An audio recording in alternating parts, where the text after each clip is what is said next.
Well, with that new era of Rocket League come a familiar ordering of teams. So every week on the yet to be named ESPN Esports Rocket League show, we're going to give you power rankings, which 100% Lawler. There is no fail, no doubt that every single viewer, everybody in Twitch chat and on social media will agree with 100%. Oh, yeah, This is going to be no debate. Everyone is going to take every single team and order that you put forth 100%. as gospel Yep. and as law. It will actually be illegal to debate this. We'll see on that one. I mean, it's just look, it's not our rules, okay? But I'm just saying. Okay. What I am very curious about is you did, like I mentioned, do an NA ranking before the weekend. The grid has come and gone. I'm very curious who your number one is, but we're going to get there. What we're going to do is we're going to go 5, 4, 3, 2, 1, and then we're going to show you 6 to 10 all at once. So, Lawler, let's get to our power rankings. Number 5 in NA is... We're going to go with G2. So a lot of people, I had them actually significantly lower. I had G2 around like 7, 8.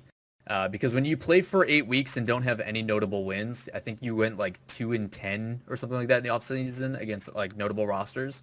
You don't deserve to be a top 3 team. And I've even had G2 fans who are very biased even be like, yeah, we don't deserve that. Like 7th is about where I'd put them. So a lot of respect and a lot of mutualness in that. But G2 is back in the team house now.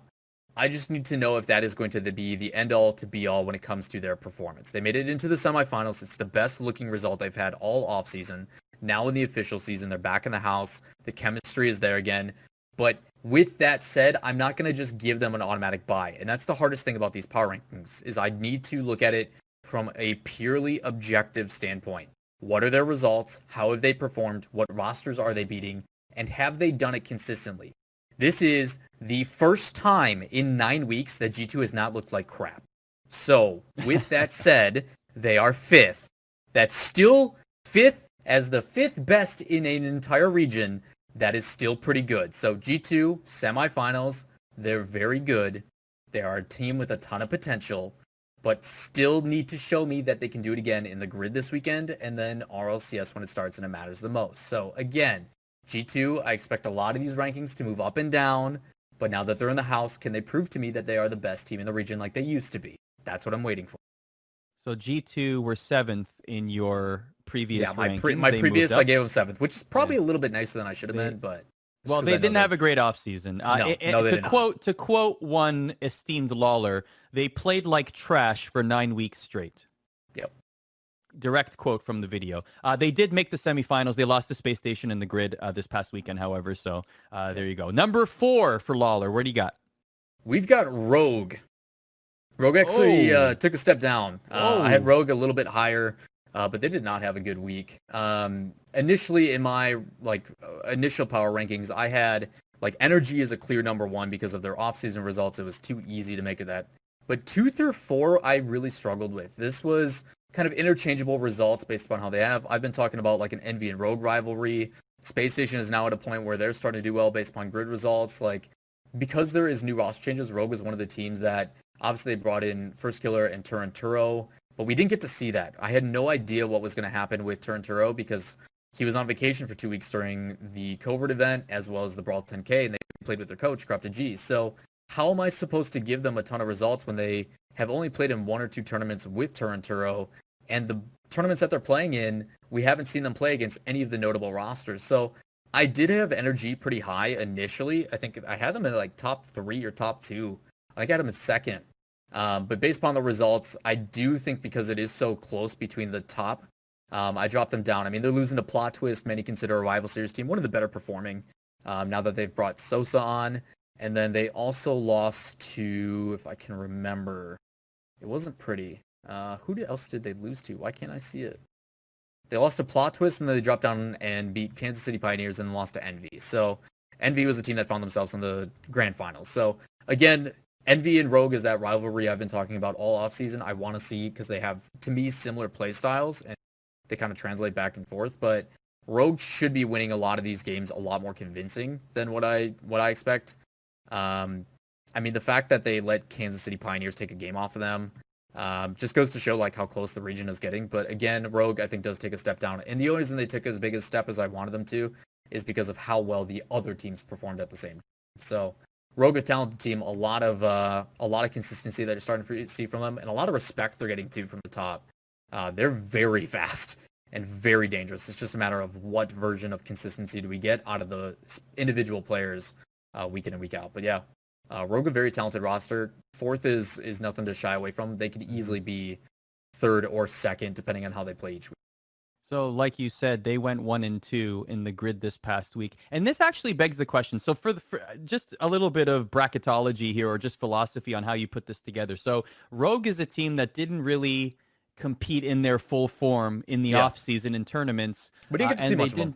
We didn't get to see much of them, and they didn't do too well in this tournament. G2 was a team that played very poorly throughout the off season, but had a really good showing here. So how do you weigh the results from the grid versus their performance in the offseason when putting the power rankings list together today? I think the offseason is tough because there was a lot of different roster changes that were going on consistently. We had so many times where, like, take version 1, for example. Previously, Cloud9 turned into Rad Enterprises. They tried out 4 different players. So how am I supposed to figure out how they rank and stack up when they keep changing who they're playing with and the players that they're going up against also keep changing? So now that rosters are locked in, now that we have finalized teams, we have the ability to see how are you performing against these guys at the top, and week in and week out consistently, what am I getting? So now that we have official locks, things are set in stone, the RLCSX season has begun, now we can start to find that form of consistency or those consistent results over time against the rosters that we're going to expect to see them throughout the next 9 months. So it is something that was very difficult. You take it a little bit of basis. The reason why NRG was so easy to pick is because they are a team that they stuck with Squishy, they stayed with Squishy, and they won everything. And the one they didn't win, they got second. So yeah, NRG's kind of good. That we knew that coming in. So for some of these other rosters, now that it's kind of formed in, and that's why I've mentioned it numerous times, there is going to be a lot of adjustment in this power rankings over the weeks until we start to get some results to give us that kind of basis. So I think it does have to weight a little bit heavier because the grid and the RLCSX seasons are significantly more important in the players' eyes as well. I mean, at the end of the day, they're working to go to a world championship. That's going to outweigh any off-season event. As much as involved as I am in one, it's not as heavily weighted as the RLCS. It never will be. Players care about that more than anything else. And that's another reason why I'm very curious to see where you put NRG. You did put them at number 1 before the weekend. Let's let that hang and see where they go, which leads us to number 3. Who you got? Number 3 on my list is going to be NV. And this one was another team that, based upon me saying this, should tell you how the rest is going to play out. So NV is a team that has had really good performances. The first time we got to see what this roster was truly made of was the first time they debuted Turbo Pulse, which was in the Brawl 10K. Obviously, you guys were a part of that, and they ended up winning the whole thing over NRG. So we got to see an NV that we got like that was an amazing final too.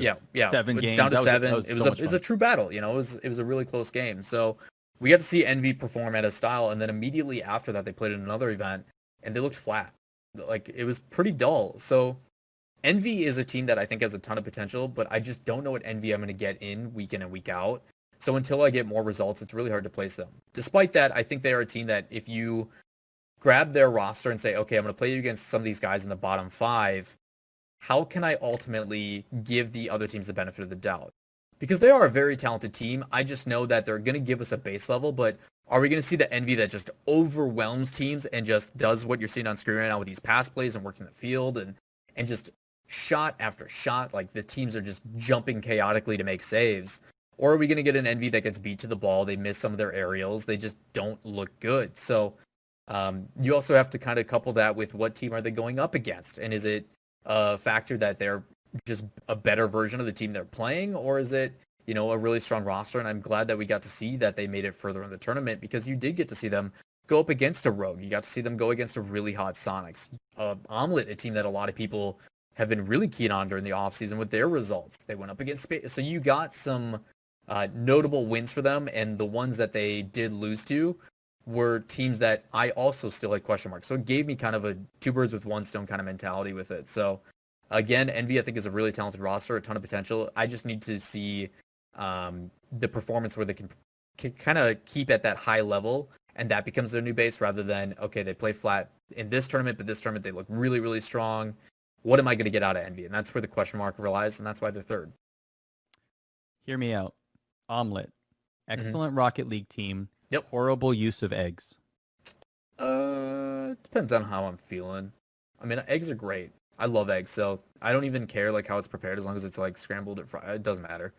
Just give it to me. Sunny side up, man. Yep. Or like on some like ramen or something. If you can't have the runny it's a food yolk podcast now, man. That's all it is. We're just talking about food. Welcome to here's your untitled Rocket League / food podcast where we give you our spicy food takes. I think I'm right. Chad agrees with me on the omelet thing. So Team Envy, you had them at 4th in your previous rankings, and they made the finals of the grid. They lost to Space Station Gaming, and they also won the Brawl 10K, like you mentioned. Yep. They're a team to watch, though. They're definitely a team to watch this entire season. Anybody in this top 10, and even some outside of it, are teams that you should pay attention to. I think there's legitimately, because the RLCS season now has 32 teams in the fall split that are able to compete, roughly 16 of them are ones that you should definitely keep and pay attention to, with a couple like notable mentions here and there. So I think there's a lot of really talented rosters, and the fact that it is that open qualifier style, by all means, I don't think there's anybody you can really sleep on. Like, these players have to come serious every single, or you will get overwhelmed. You will get surprised. So there's a level of seriousness now moving forward. I don't think you can take any of these teams lightly, no matter where they're at the list. At the end of the day, if some of these teams are having a good day, they can play upset. It will happen. So, and we're already seeing that a lot in Europe, which is really awesome. It makes for some really exciting matches. Supersonic said scrambled firm. Who has firm scrambled eggs? What does that even mean? What are you putting in your scrambled eggs to make them firm? Arda, it's not worth it right now, man. What is he thinking? Scrambled eggs are supposed to be fluffy and light. I don't understand. This doesn't make any sense. Number 2, who you got? Number 2, I've got Space Station Gaming. This one was kind of an easy and a no-brainer with moving them up. Obviously, like I said, 2 through 4 were my kind of questionable ones. I didn't know what order I wanted to put them in, but based upon results, it was, how is this one going to play out? And the biggest reason there was a question mark is because I didn't know what form they were going to give us, with Reynolds being a new addition. We knew they were talented. We knew that they had a lot of opportunity to perform well, but we just hadn't seen that chemistry really develop yet. And we finally got it, and it answered a lot of my questions because it was a team that I knew would get better with more experience and more reps. And as they played more and more in the tournament, they kept looking better and better. And Space Station is just annoying. They're so annoying in their playstyle. Like, between Arsenal and Reynolds chasing you down and demoing you, and then you've got Sypical still available to hit whatever pass or shot you want, and then Arsenal all of a sudden is still back in rotation, and then he hits a pass. It's like, they're just a really talented team and a really frustrating team to play against. And a lot of the reason why is credit to their coach and how they've been conditioned as a team. They do a really good job of adjusting. Like, if you want to talk about the chess match of Rocket League, watch Space Station play. They will hit you with multiple playstyles throughout the course of one series, where they'll try one thing and they'll be super aggressive, lots of bumps and demos. All right, it's not working. Let's back off and go for counterattack. Let's draw them in and then play it the other way. Okay, that's not working. Let's work the midfield. And like, they change up a multitude of ways of how they approach the field. And it's an absolute treat to watch. So I'm pretty keen on Space Station. I always have been. I knew AXB was a talented player. And even though he was a fundamental part of that roster and how they functioned, I knew Reynolds, and to me, Reynolds is a top 10 player in North America. I think he's highly underrated. We got to see truly what he was capable of on an individual level when he played in Johnny Boy's The Fusion tournament. So I'm glad to see that he's finding his form, and the fact that they ended up winning this past weekend is a testament to that.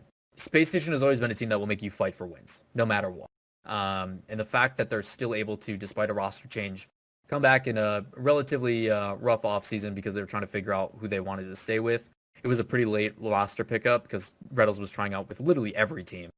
But he found a home that will take care of him, and I think he's happy to call home for an extended period of time with a very good backing between coach, staff, top to bottom, and 2 players that I think he's genuinely excited to play with because Arsenal and Typical are also insane. So it's a very talented team, and second place I think is a good place for them to call home because it was a place that they think that they deserved and belonged in the first place. So even with the roster change, they're back and solidified as number 2.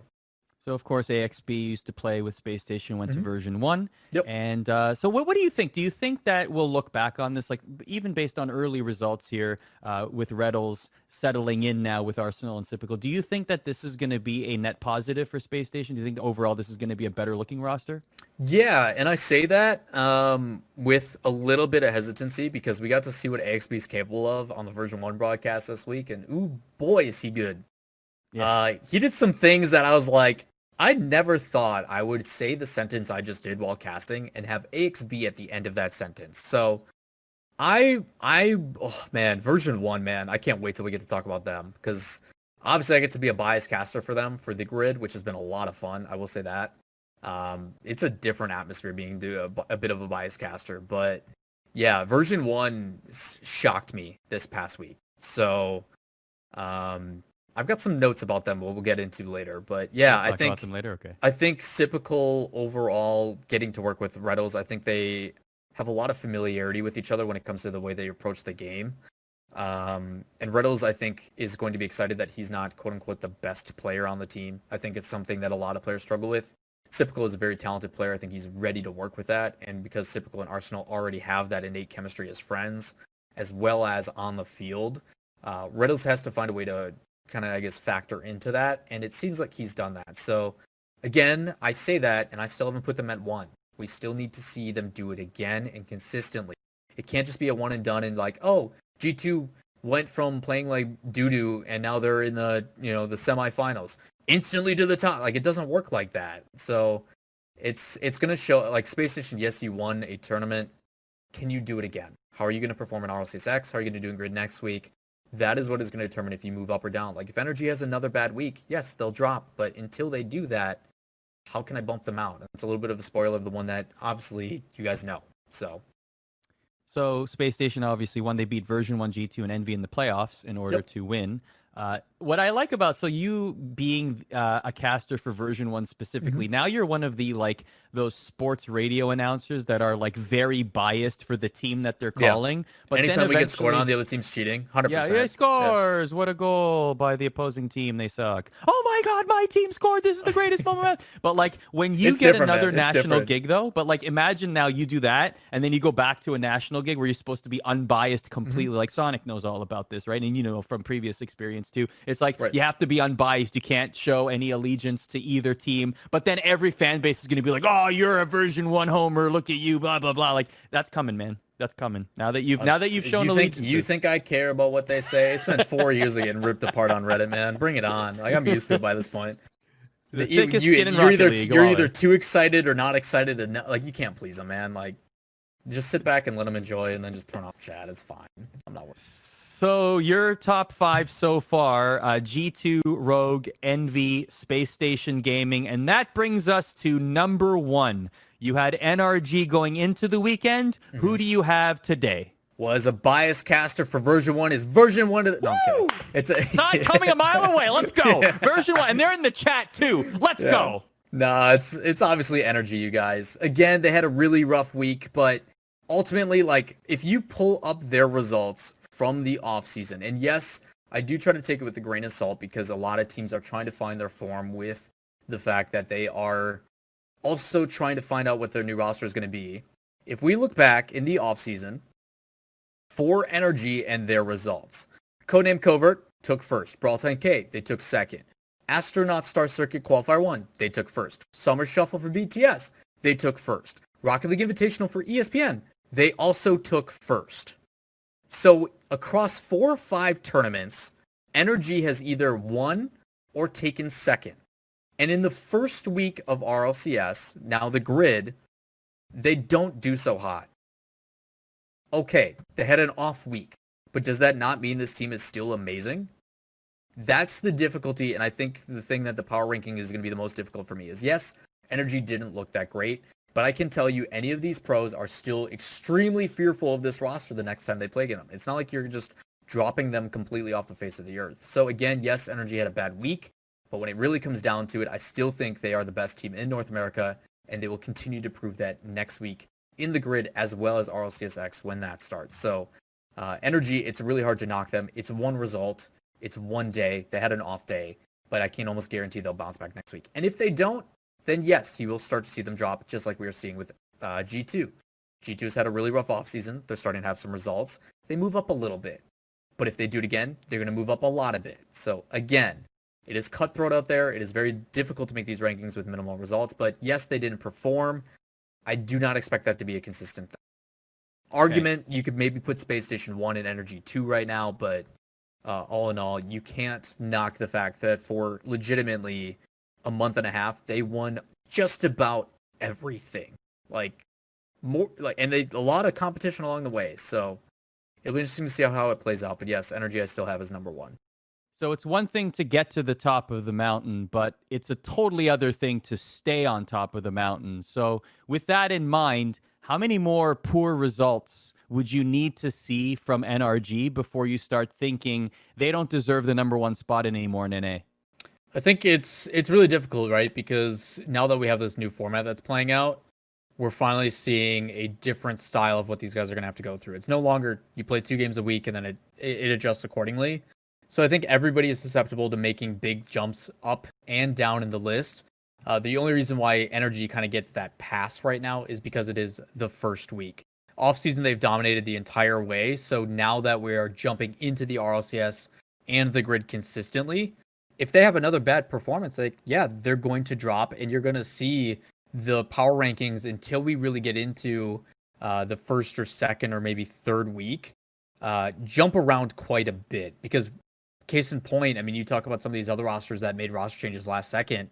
I have literally nothing to base it off of other than you've been terrible for X amount of time, and now you have a player that's making the difference. Is that difference going to keep making those impacts week in and week out? I don't know. So for Energy, I think they're safe just because they've deserved that spot after earning wins back to back to back, like the whole offseason. So yeah, they had one off week, but if they don't bounce back next week, then yeah, I'll definitely take in consideration to dropping them down a bit. So as of right now, they're sitting pretty at the top, but as you mentioned, it is not easy to stay at the top. It's one of the more difficult things about other regions like OCE, where they don't have as much depth in the scene. The guys at the top that come to World Championships really struggle because that's only, what used to be once or twice a year of international competition may happen now every 3 months post-COVID, if that does end up clearing up by the time international major hits. So the scene as a whole, not only North America and Europe, but across the world, is just going to take a massive jump in level of competition, which I welcome so very much because it's kind of annoying seeing the same 2 teams at the top all the time. So we're going to get some parity, and I can't wait. Can't wait for that. Here is Lawler's top 5, the ESPN Esports Rocket League Power Rankings. Number 1, NRG, Space Station Gaming. Number 2, NV3, Rogue 4, G2 5. Now, coming into the weekend before the first grid event in NA, your 6 to 10 were E United, G2, Version 1, Pittsburgh Knights, 72-pin connector. Let's see how much of that changed after the grid. Take us through 6 to 10 today. Yeah, so obviously a little bit of an adjustment, and a lot of the reason why, as I mentioned, is we've seen a lot of last-second roster changes, primarily for Version 1, Sonics as well, where even E United, it looked like they were solidified with memory. They picked him up a month to go, like, all right, this is who we want. And then a week before everything kicks off, they're like, nope, we're going to go Wonder Mike, and completely throw everything amok. So I tried to base these not only with some off-season results, and I'll get more into the explanation of that for a team like United, but primarily it was more so finding if the team was the same team that they got those results with and who they got those wins over to get them that spot. So realistically speaking, I think 8 through 10 can be interchanged quite a bit depending on what you're doing and what approach you take to it. But the big one I want to focus on right away is Version 1. Obviously, I'm covering all their grid broadcasts. I get to be super biased and stuff, but taking a step back, if I was going to be super biased, they'd be number 1 right now. So we're not doing that. So at least that's out of the way. But yeah, Version 1 was a team that they brought in AXB. They tried out 4 players total during the offseason. And when they brought in AXB the first time for the first event a couple weeks back, it was literally like last second. We had no idea what they were going to look like. And results were middle of the pack. I still consider them a competitive team, like top 10. So this is the first time that we've seen them with practice and scrims under their belt and a little bit of chance to actually figure out what they want to become and what their formula is going to be. And I was shocked, realistically speaking. Like, there was times when I was saying statements and then the last person I mentioned was AXB, which I joked about earlier in the show, where like I'm sitting there, I'm like, yeah, crazy pass outfield from Gimmick to AXB who hit a double touch. I didn't think I would ever say that statement because we never got the chance to see it on Space Station. So AXB has shown his worth, and the way that they play as a roster with minimal double commits and everything else, fundamentally they have that it factor. They look really talented. So I'm super excited to see where version 1 is going, and based upon what I've seen from their team so far, and this is where the arguments can be made, like it's only been 1 week. Even with only seeing it for that 1 week at this level, they've got the veteran experience nod, which I think they, with Torment and Gimmick are always going to get. But even with the new addition, I don't see double commits. I don't see like awkwardness on defense. Like, it's clean rotations, passing across field, still individual plays. And that's even without Torment having the level of involvement that he's had in previous weeks. So version 1, I think initially just impresses me. They do a lot of things right. And realistically speaking, they 1 game away from beating Envy, and all of a sudden they find themselves in the semifinals. Who knows what happens, right? So Envy was another team that right now top 3 in that entire bracket to me were Envy, Space Station, and version 1. I think version 1 could have taken it. So really talented roster for them. You then drop down to Omelet. Omelet I dropped down a little bit because they had the offseason results, but we haven't seen them perform under pressure like they used to. Also roster change with Lion Blaze, who's a great addition. Trying to see if they're going to be able to do it against the big dogs, the RLCS teams, the ones at the top. Yes, beyond the summit, you guys got second, but can you do that again? It's always going to come down to consistency for me. And they had a pretty rough day. They still had some results here and there. Top 8 is nothing to shy away from. And that's where they find themselves in the power rankings. At the end of the day, there's 16 teams that came in. They find themselves top 8 at the end of it in power rankings, and they should be happy with that and continue to build across that. So they don't move up or down too much. It was just more so G2 finally looks good again. And version 1, we finally got to see what they're actually going to be. We then jumped down to United, and this one was a little bit tougher for me because all their offseason results were with Memory, and we haven't seen them yet with Wanamike. The reason why I still put them top 10, though, is because a lot of the reason why they became successful is I told them, and I said to even the owners, like, even if you swap out Memory for a better player in your eyes, the core issues are still there. Someone between Hawkster and Ajax needs to step up. And Ajax must have heard me or something, because he's now grinding like 70 hours a week, which is more than he usually grinds over the course of like 3 weeks. So he's like doing everything in his power to get it out. That Batmobile in him, just there's something going on where even if it wasn't Wondermike, this new Ajax is something to bring them to that next level, which is like relieving some of the pressure on that new player. So really happy with United. Xset finally proves to me that they're not just an RLCS or an RLRS team promoting in. They can actually compete with the big dogs. Didn't have the best results, but they kept the matches close in what they did have. Another top 8 result. And then Sonics made semifinals, which me saying that blows my mind. It just proves that J Russ, previously known as Chicken, is their result. Another team that last second roster change, hadn't seen any results on them, didn't play in anything in the offseason. And the one time they do, they make it to the semifinals against other RLCS teams. They made some big, big wins on the way there. So 10th, a lot of people are like, that's the bottom of the list, but you're still talking top 10 in an entire region when all these other teams, 32 initially down to 16. That's a pretty big deal. So I do think Sonics had one of the worst off seasons we've seen in a long time. But the fact that they come out of the gate, new roster, and make top 4 is something that you cannot take lightly. But again, I always view that 10th spot as a flex. It doesn't mean you're safe. You were the first one to go. So Sonics, you have to prove it to me again next week. Otherwise, you're going to see someone like Alpine or Plot Twist or one of the other various teams that just are all itching to get into this list for some reason because it drives them crazy when they're left out. So yeah, shout out to Alpine. They made it to the playoffs of our ESPN Esports Rocket League Invitational. Surprisingly, they were. Yeah, there were a lot. There's a lot of teams that are just right on the cusp of kind of filling in this, and that's where the exciting thing comes for me. Is why I'm doing these power rankings, and I'm glad you guys are doing them on the show too. Is it's very difficult to try to grasp all the Rocket League that's going on, and the easiest way to find out who you want to root for is stop in real quick, check out the power rankings, see how the teams performed in the quick synopsis that we're going to give, and enter that fandom, really, really commit to one and be like, you know what, Sonics is 10th. I want the underdog. I'm going with Sonics this season. And just super think, easy. Yeah, just think. You can be like Lawler and wear a version 1 is number 1 t-shirt. Do I have? Okay, so I've got their like OG print. Check this. I actually love that you actually do check have. Check this shirt. This was their first print. Oh, no way. That's hilarious. Just says V1 JPEG. You know what that reminds me of? Do you remember, what was it, Girls that played in a few tournaments where they had the bitmap logo? Yeah, Weedem Girls and stuff too for us, where they did the, there's that Redditor S watercolor, and he made a thing for them. That was their logo for Microsoft Paint. Outstanding. But yeah, shout out to V1. Obviously, their merch is actually sick. That is nice, yeah. It's of course, nice Wise clean Ventures and the Minnesota Rocker, hence the colors, of course. So yeah, they kill it. Yeah, so that's Lawler's top 10 here for NA here on the ESPN Esports Rocket League show, which is yet to be named, by the way. And if you want to give suggestions, we've got some great ones so far. Feel free to add to it. Either throw a comment below this video or tweet us at ESPN_esports. And while you're at it, feel free to suggest segments as well. This is going to be a collaborative effort as we do this show every single week. It's going to be on Mondays, 2:30 p.m. Eastern, live on Twitch and other ESPN esports platforms. And every week you can look forward to power rankings like this one, whether they are in NA, EU, or maybe even another region.